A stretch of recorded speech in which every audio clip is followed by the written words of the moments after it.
Buongiorno a tutti, la mia relazione riguarda appunto Vinity, che è una nuova soluzione per quanto riguarda la gestione dei lepidotteri della vite, in particolar modo della Lobesia botrani. Vinity è un marchio che raggruppa due famiglie di prodotti. Abbiamo la famiglia della Trachenchire, su queste trappole che contengono il feromone e attraggono l'insetto all'interno dell'insetticida. Ma oggi noi ci concentriamo su Vinity Proplex, nel particolar modo Vinity Lobesia. Si tratta di una nuova soluzione nella gestione appunto della confusione sessuale in viticoltura per la gestione dei lepidotteri. Abbiamo anche Vinity tuta, Vinity grafolita e Vinity cidia molesta per quanto riguarda il pesco. Concentriamoci però per quanto riguarda Vinity Lobesia Proplex. Si tratta di una novità in che termini? Questa nuova soluzione per la confusione sessuale appunto è costituita da una sostanza, un formulato che è contenuto all'interno di sacche, le quali attraverso un'attrezzatura adeguata vengono distribuite sul vigneto. Comunque poi vediamo in seguito di cosa si tratta. Due cose importanti, appunto questo è il feromone. Dobbiamo distribuire appunto 4 sacche per ettaro, ogni sacca pesa circa 312 grammi e la cosa più importante è che questo gel che è all'interno di queste sacche deve essere distribuito con circa 500 spot per ettaro, che sono appunto delle gocce di prodotto che vengono distribuite, vengono poste sopra il cordone. Ma andiamo avanti con questa tecnologia in sostanza. Qui vedete nel dettaglio di cosa si tratta. Quindi il formulato di questa nuova sistema di gestione della tignoletta, quindi parliamo solo di Lobesia botrana, è appunto formulato in gel, contenuto in sacche. Le sacche vengono inserite in questa pistola tipo quella del silicone e noi camminando lungo i filari del vigneto distribuiamo questi spot, queste medaglie di prodotto del peso di circa 3 grammi circa. L'importante appunto è mantenere la dose ettaro del chilo e 3 di gel e distribuito in circa 500 gocce. L'ormone della confusione sessuale è appunto inserito in un polimero naturale di origine biologica. Questo polimero che ingloba il feromone rilascia il feromone stesso man mano che il polimero si disidrata. Quindi c'è una disidratazione e il feromone si diffonde all'interno del vigneto. Per quanto riguarda l'applicazione, allora, questa soluzione ha un'applicazione che deve essere realizzata quando abbiamo l'inizio del primo volo, quindi andremo generalmente verso i primi di aprile.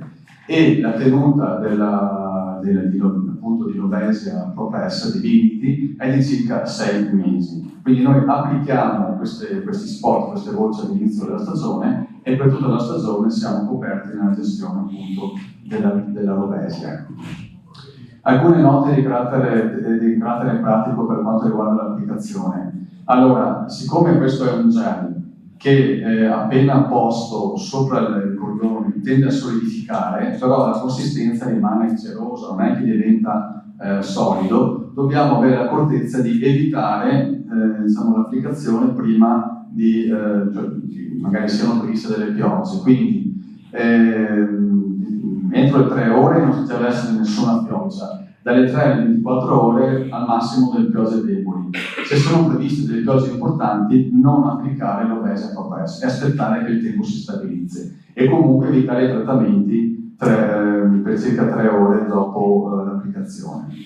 Questo è un po' il dettaglio di come vengono applicate queste gocce di prodotto sul cordone. È di colore viola e noi appunto dobbiamo cercare di applicarle nella parte piana del cordone, riparato un po' dal sole e quindi insomma fare in modo che la goccia abbia un posizionamento che sia sia possibile mantenere appunto il più verticale possibile, in modo tale che la goccia non si stacchi, eccetera. Per quanto riguarda l'applicazione dal punto di vista del numero di gocce, allora noi parliamo appunto di 1,3 kg circa di prodotto per ettaro e deve essere distribuito con 500 gocce. La distribuzione all'interno del vigneto deve essere fatta con una logica che poi insomma darò io eventualmente il supporto. Comunque l'importante è che ai lati ci sia un incremento della concentrazione di gocce e quindi diciamo un cosiddetto rinforzo, e poi all'interno c'è la distribuzione. La distribuzione, cioè quante gocce, ogni quanti ceppi devo mettere una goccia, dipende appunto dalla densità dell'impianto. C'è una formula, banalissima formula matematica, che dice ogni 3 litri, 4 litri, 10 litri, eccetera, in modo tale che rispetto appunto il numero di 500 gocce per ettaro. Questo è un po' il dettaglio dell'attrezzatura. La sacca viene inserita all'interno di questa distributore, che è appunto paragonabile a quello che usiamo per distribuire il silicone. Inseriamo la sacca e iniziamo la distribuzione. Questo è un po' il dettaglio di come si presenta la goccia nel corso della stagione, nel momento in cui la applichiamo fino alla fine della stagione stessa. Vedete che la tenuta è abbastanza buona, naturalmente a causa della velocità, delle intemperie, eccetera, la goccia naturalmente nel tempo tende ad esaurirsi, però qui abbiamo anche un grafico che dimostra appunto come l'andamento della tenuta della goccia in relazione alla piovosità e alle temperature. Dicevo prima, la tecnologia che sta alla base della Divinity Progress è proprio questa tecnologia legata a questo polimero di origine naturale che appunto ingloba l'ormone e nel momento in cui io pongo la goccia nel ceppo del vigneto ho l'inizio della disidratazione della goccia stessa e l'ormone inizia a diffondersi. Quindi è proprio una questione di carattere fisico legata appunto alla disidratazione della goccia che mi permette appunto la diffusione dell'ormone. Io ho concluso e vi ringrazio.